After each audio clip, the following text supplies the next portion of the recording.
అమ్మా ఏంట్రా? ఒక చాక్లెట్ ఇవ్వవా? చాక్లెట్ తింటే పళ్ళు పుచ్చిపోతాయి. చిచ్చి, మీ పెద్దోళ్ళు ఉన్నారే, మా చిన్నోళ్ళకి ఏం కావాలో ఎప్పటికీ తెలుసుకోలేదు.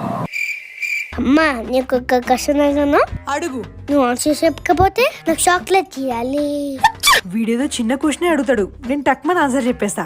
అప్పుడు చాక్లెట్ ఎగ్గొట్టేయచ్చు. సరే అడుగు. ఎలిఫెంట్ జనవరిలో కన్నా ఫిబ్రవరిలో తక్కువ నీళ్ళు తాగుతుంది. ఎందుకు? జనవరిలో దానికి ఎక్కువ దాహం వేసింది, ఫిబ్రవరిలో తక్కువ దాహం వేసింది, అందుకే. కాదా? జనవరిలో ఎక్కువ ట్రావెల్ చేసింది, ఫిబ్రవరిలో తక్కువ ట్రావెల్ చేసింది, అందుకే. కాదా? సరే నువ్వే చెప్పు. ఎందుకంటే జనవరిలో 31 డేస్ ఉంటాయి, కానీ ఫిబ్రవరిలో 28 ఉంటాయి. అందుకే నాకు చాక్లెట్.